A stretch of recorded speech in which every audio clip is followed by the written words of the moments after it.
నమస్తే పిల్లలు. ఈరోజు మనం కొత్త స్టోరీ చెప్పుకుందాం. ముందుగా అందరికీ సంక్రాంతి శుభాకాంక్షలు. అనగనగా ఒక దట్టమైన అడవి ఉండేది. ఆ అడవిలో పెద్ద మర్రి చెట్టు ఉంది. ఆ మర్రి చెట్లో చాలా దెయ్యాలు ఉండేవి. ఆ దెయ్యాలు చాలా అల్లరి దెయ్యాలు. ఆ దెయ్యాల గుంపుకి దాము అనే ఒక లీడర్ ఉన్నాడు. ఆ చెట్టులో ఎవరైనా ఉండాలి అనుకుంటే లీడర్కి ఒక బాక్స్ ఇవ్వాలి. ఆ అల్లరి దెయ్యాలు ఎవరైనా రాత్రిపూట అటువైపు వస్తే వారిని బాగా భయపెట్టి పంపేవి. ఇలా రోజులు గడుస్తున్నాక ఒకరోజు ఒక 2 దయ్యాలు వచ్చి ఈ మర్రి చెట్టులో ఉన్న దయ్యాల లీడర్తో, అయ్యా, మేము కొత్తగా పెళ్లి అయిన దయ్యాలం, మేము చాలా దూరం నుండి వచ్చాము. మాకు ఈ మర్రి చెట్లో కొన్ని రోజులు ఉండనిస్తే వేరే ఇల్లు చూసుకొని వెళ్ళిపోతాము అని చెప్పాయి. దానికి దామోదర్, నాకు ఒక స్వీట్ బాక్స్ ఇస్తే మీరు ఒక నెల పాటు ఉండొచ్చు అని చెప్పడంతో వెంటనే ఆ దెయ్యాలు స్వీట్ బాక్స్ ఇచ్చి ఆ చెట్లో ఉన్నాయి. ఇదంతా చూసిన రాజు అనే దెయ్యం దాము దగ్గరికి వచ్చి, తాత, నాకు కూడా పెళ్లి కావాలి, ఎలాగే నాకు పెళ్లి చేయి, లేకపోతే నీ స్వీట్స్ బాక్స్ అన్నీ అమ్మేస్తాను అని చెప్పడంతో దానికి దాము, సరే రాజు, 30 రోజుల తర్వాత అమావాస్య వస్తుంది, ఆ రోజు నీకు పెళ్లి చేస్తాను అని చెప్పారు. రాజు ఎంతో సంతోషంతో డ్యాన్స్ వేశాడు. కొన్ని రోజులకి అమావాస్య వచ్చింది.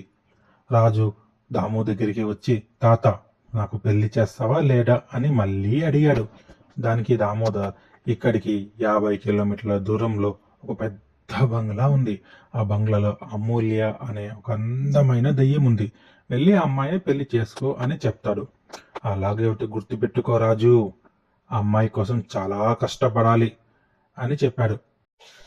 చూడు తాత, అమ్మాయిలు బజ్జీలు చూడడానికి మాత్రమే హాట్గా ఉంటారు, కానీ ముట్టుకుంటే ఐస్లా కరిగిపోతారు. ఈ డైలాగ్ కొట్టి దామోదర్ చెప్పింది పూర్తిగా వినకుండా వెళ్ళిపోతాడు.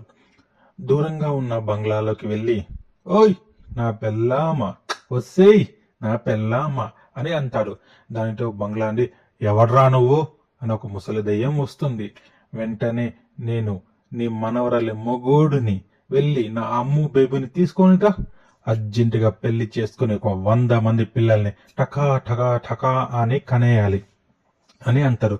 దానికి కోపం వచ్చిన ముసలి దెయ్యం రాజుని బయటికి తోసేసి, ఇంకోసారి కనపడితే నీ తలకాయ నరికేస్తా అని బాలయ్య లెవెల్లో డైలాగ్ కొట్టి వెళ్ళిపోతుంది. జరిగిందంతా చూసిన అమూల్య నవ్వుకొని రాజు దగ్గరికి వచ్చి, నేను నిన్ను పెళ్లి చేసుకోవాలి అంటే కుల్ దగ్గర ఉన్న బంగారు బాటిల్ తీసుకురావాలి అని కండిషన్ పెడుతుంది. దానికి రాజు, చూడు పాప, అంకులు పెంకులు రాడు, ఏది మన పెళ్లికి అడ్డంకులు అని చెప్తాడు. దాంతో అమూల్య, ఇక్కడికి కొంచెం దూరంలో ఉన్న ఒక చిన్న ఇల్లు ఉంది, ఆ ఇంట్లో మా అంకుల్ ఉంటారు, వెళ్ళి మా అంకుల్ని ఒప్పించి ఒక బంగారు బాటిల్ తీసుకొని వస్తే నేను నిన్ను పెళ్లి చేసుకుంటాను అని అనడంతో, ఓకే బేబీ, పుష్పరాజ్ నా భార్య దగ్గర తగ్గేదెలా అని అమూల్య వాళ్ళ అంకుల్ ఇంటికి వెళ్తారు. ఇంటి లోపలికి వెళ్ళి చూడగానే రాజు ఒక్కసారిగా షాక్ అవుతారు. రాజు భయపడి వెంటనే మర్రి చెట్టు దగ్గరికి వచ్చి తాతతో, తాత, నువ్వు చెప్పిన బంగ్లాలో ఉన్న అమూల్య వాళ్ళ అంకులు పెద్ద మాంత్రికుడు, అతని దగ్గర ఉన్న బంగారు సీసాలో కొన్ని 100 ఆత్మలు ఉన్నాయి అని చెప్పాడు. దానికి దామోదర్ కోపంగా చూడక, అవును తాత, ఈ లోకంలో మనకు స్వేచ్ఛ లేకుండా చేసిన మాంత్రికుడు ఉన్నాడు, ఎలాగైనా వారిని చంపి నా అమ్ముని చేసుకోవాలి పెళ్లి మళ్ళీ అని అన్నాడు. దానితో తాత, ఆ మాంత్రికుడు చాలా శక్తివంతుడు, అతన్ని చంపాలి అంటే మనం మాత్రమే సరిపోము, మనతో పాటు మనకు యక్షిణి కావాలి అని చెప్పాడు. దానితో రాజు, యక్షిణినా?